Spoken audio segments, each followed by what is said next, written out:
Bonjour chers étudiants, bonjour chers professionnels. Nous revoilà aujourd'hui avec les tutos de Monsieur Mbow.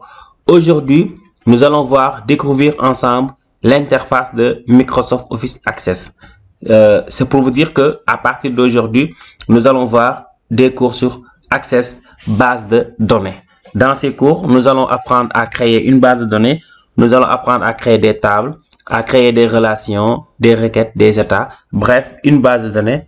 En d'autres termes, un petit logiciel. Comment créer la base de données? Voilà, c'est la première chose. Ceux qui n'ont jamais vu Access. Access est un logiciel de gestion de base de données relationnelle. C'est un logiciel qui permet de gérer une base de données. Donc, c'est quoi une base de données? Une base de données, c'est juste un élément, une base, c'est-à-dire un ensemble de données bien structuré. Par exemple, votre répertoire téléphonique est une base de données dans laquelle se trouvent tous les numéros de téléphone de vos contacts. Et que cette base de données vous permet de rechercher des contacts par prénom, par nom, et ainsi de suite. Dans la vie, tout est base de données. Nous évoluons et nous faisons nos transactions grâce aux bases de données. Je vous demande de liker la vidéo, de partager ça avec vos amis et de les inviter à suivre les cours de Access. Ça pourrait être très utile dans la mesure où dans votre entreprise, vous pouvez développer de petites choses sur Access et de leur permettre d'être beaucoup plus productif. Comment créer maintenant la base? Je fais clic droit dans un dossier, nouveau, et je clique sur Microsoft Office Access 2007, base de données. Il y a des versions de Access qui sont 2013, je l'ai ici. Mais le premier cours, je vais le faire sur 2007. Donc, je vais nommer ça ma nouvelle base de données. Base de données. Base de données. OK. Je fais un clic pour ouvrir la base de données. Je l'ouvre avec Access 2007. Je peux l'ouvrir avec Access 2013. Et je l'ouvre seulement aujourd'hui avec Access 2000. Avec Access 2007. Lorsque Access se lance, vous allez avoir cette fenêtre. La fenêtre de Access, elle est très simple. Elle est composée d'onglets et de groupes. Donc, nous allons voir ensemble les onglets et les groupes de Access. Comme onglet ici, nous avons Accueil. Nous avons l'onglet Créer. Nous avons l'onglet Outils de base de données. Nous avons l'onglet aussi Données externes. Donc, tous ces onglets-là sont les onglets de Access. Donc, sur l'onglet Accueil, rien n'est actif. C'est différent de Police où vous pouvez changer la police et tout par défaut. Bon, rien n'est actif, c'est normal parce que vous n'avez pas encore d'objet. Maintenant, parlons d'objet. Sur Access, à droite, à gauche plutôt, nous avons un volet. Sur ce volet-là, nous avons toutes les tables Access. Donc, le volet, c'est comment regrouper les éléments sur Access. On peut avoir, donc, par type d'objet, par donc le date de création, par date de modification ou par table et affichage associé. Donc dans ce type d'affichage là va afficher les tables, la requête de la table, le formulaire, l'état de la table ensemble. Moi je préfère type d'objet, comme ça je vais avoir les tables ensemble, les requêtes ensemble, les états ensemble et les formulaires ensemble. Tout ça c'est à voir. Nous allons voir en premier les tables. Comment créer une table? Donc, ce volet-là peut être réduit ou donc le afficher comme je viens de le faire avec ce bouton-là. Nous allons commencer par créer une table. Donc, tous ces onglets-là, nous allons les voir ensemble au fur et à mesure. Donc, dans ce tuto, nous allons voir comment créer une table. Une table très simple. Qu'est-ce qu'une table? Je vais ouvrir Excel et vous montrer à peu près ce que Access appelle table pour ceux qui n'ont jamais fait Access. Voilà, sur Excel, je vais essayer de simuler un peu une table. Je vais changer le nom de la feuille et je vais nommer ça personne. Disons c'est la table personne. Ce que je vais avoir dans la table personne, ce sont les prénoms, les noms de famille, date de naissance, le lieu de naissance, après date de naissance, le lieu de naissance, le sexe, salaire. C'est juste un exemple. Après ça, on va le déployer sur Access. Donc sur Excel, je peux créer des personnes, autant de personnes que je veux, n'est-ce pas? Alors, je peux mettre comme prénom, je mets Babacar Mbow, date de naissance 25/03/2001, exemple. Lieu de naissance, je mets Dakar. Sexe, je mets H. Salaire, je mets 700 millions. Je le sais bien, parce qu'il ne manque pas un zéro même. Pour le prénom, deuxième personne, je vais mettre Anta Diop. Date de naissance 01/01/2013. Lieu de naissance, je mets Yoff. Sexe, je mets C. Et salaire, je mets néant.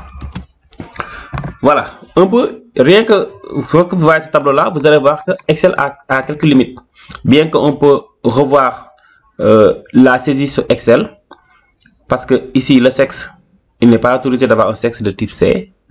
Salaire néant, à la place, il faut mettre 0. Access gère ça de manière automatique.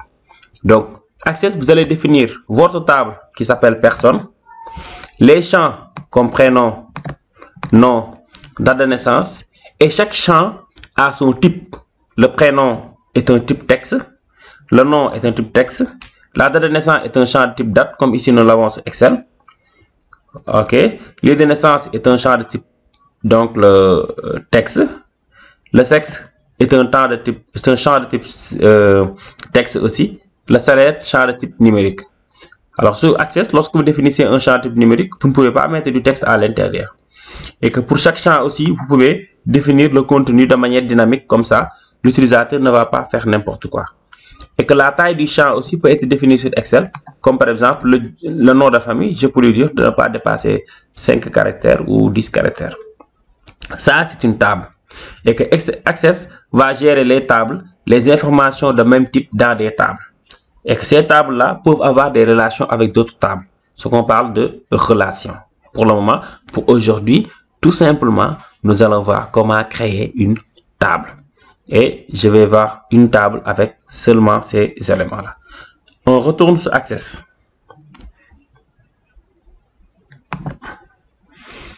Voilà. Donc, pour créer une table sur Access, je clique sur Créer et je clique sur Table. Ou bien Création de table. Donc, je vais cliquer sur Table. Alors, Excel utilise des feuilles, Word des documents, PowerPoint des diaporamas, mais Access, l'entité de base, c'est la table. Je vais créer la table, je vais l'enregistrer. Clic droit, enregistrer. Il me demande le nom de la table, je mets personne. Alors, Access est beaucoup plus bon, c'est mieux redimensionné quoi en fait, parce que sur Excel, toutes les cellules non utilisées seront toujours dans le classeur, alors que sur Access, seulement les champs que vous allez définir seront utilisés. Donc, maintenant la table est créée, on peut avoir plusieurs modes d'affichage. On peut avoir le mode feuille de données, c'est comme sur Excel, le mode tableau croisé dynamique, comme nous allons voir, graphique croisé dynamique et le mode création. C'est le mode qui nous intéresse aujourd'hui. Comment créer une table, les champs de la table. Alors, je clique sur création. Le premier champ que j'ai pas précisé sur Excel, c'est le champ clé primaire. Bon, voilà, la clé primaire, pour vous l'expliquer de manière simple, je vais déjà mettre matricule. Tout le monde a une clé primaire. Supposons que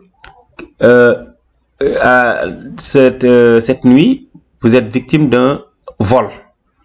Vous réveillez et vous trouvez le numéro seulement, le numéro de la pièce d'identité du voleur. En quelques minutes, à la police, vous pouvez savoir qui est le voleur, son prénom, son nom, la date de naissance du voleur, son adresse, tous les éléments qui sont relatifs au voleur. Donc là, je dis que le numéro de pièce d'identité est une clé primaire. La clé primaire est un champ qui permet d'identifier un enregistrement de manière unique. C'est comme si aussi quelqu'un vous arnaque et lors de votre communication, il vous a appelé une fois au téléphone. Le numéro de téléphone est un champ de clé primaire parce qu'il permet d'enregistrer la personne de manière unique. Donc, à l'école, votre clé primaire, c'est votre numéro de matricule. Je crée le champ prénom. Donc là, j'ai déjà matricule comme clé primaire. Nous allons revenir sur ça après même. Je crée le champ prénom. Le champ nom. Date de naissance. Date de naissance. Pour les champs, je vous conseille de les mettre les noms des champs, de ne pas utiliser d'espace. Lieu de naissance, sexe, salaire. Donc c'est notre premier cours d'accès. Nous allons seulement voir la création de la table et nous allons aussi voir la création des types de données. Et les cours prochains, nous allons voir les propriétés du champ. Le prénom est un champ de type texte. Le nom est un champ de type texte. La date de naissance est un champ de type date-heure. Lieu de naissance, c'est un texte. Le sexe, texte. Et le salaire est un champ de type numérique. Voilà comment on crée une table, comment on définit les types de données de la table. Donc le matricule, c'est la clé primaire. C'est la raison pour laquelle vous avez une clé à côté. Vous pouvez supprimer la clé primaire si vous voulez, mais une table doit avoir au moins une clé primaire ou une clé étrangère que nous allons voir après. Le prénom, c'est du texte. Donc juste la taille du champ que nous allons voir. Juste la taille du champ. Par exemple, pour le prénom d'une personne, 255 caractères, c'est trop pour le prénom. Je dis pour le prénom, Access autorise-moi seulement des prénoms de 25 caractères. Tout ça, vous l'avez une fois vu dans la vie réelle. Parce que le nom de famille, par exemple, 255 caractères pour le nom de famille, c'est trop. Je préfère 10 parce que les noms de famille au Sénégal, c'est 4 caractères, 2 caractères, 5. C'est rare de voir un nom de famille qui dépasse 10 caractères. Et si vous réservez 255 caractères pour un nom de famille, c'est comme si vous allez louer un stade pour aller dormir. Donc là, vous allez dormir dans la pelouse. Tout l'espace qui reste ne sera pas occupé et ne servira à rien du tout. Autant de prendre un champ qui est plus vraiment commode. Ça permet aussi d'alléger votre base de données parce que plus vous réservez des tailles de champs qui sont grandes, plus votre base de données va consommer en mémoire cache, plus va consommer en mémoire RAM et vos requêtes seront beaucoup plus lentes. Requête, c'est comme si je vous demande d'afficher la liste des personnes. Une base de données l'affiche en 5 secondes, une autre base de données en 2 secondes. Pour vous, 3 secondes, c'est négligeable. Mais imaginez tout le temps que vous pouvez perdre. Sinon, si le nombre d'enregistrements devient grand, ces 3 secondes peuvent se convertir en 3 heures. Donc, plus vous allégez votre base de données, plus votre petit logiciel est rapide. Lieu de naissance, je vais mettre seulement 15. Dakar qui est sur le fisc, c'est pas trop grand. Le sexe, je vais mettre 1. H si c'est homme, F si c'est femme. Et ça, le cours prochain, nous allons voir comment le faire de manière automatique. Et le salaire numérique, nous allons voir comment mettre ça en francs CFA, comment le lier avec un autre champ. Donc voilà comment on crée une table. Je pense qu'on peut s'arrêter là pour Access. Tout simplement, c'était juste pour découvrir Access et créer une table sur Access. J'espère que la vidéo vous a plu. Je vous demande de la partager et d'inciter vos amis à apprendre Access parce que c'est très utile. Ça permet d'être utile dans votre entreprise. Alors, si la vidéo vous a plu, je vous demande de liker la vidéo, de vous abonner sur ma chaîne pour voir mes cours prochains qui vont porter sur Excel, sur PowerPoint, mais aussi sur Publisher. Alors, je vous dis à la prochaine.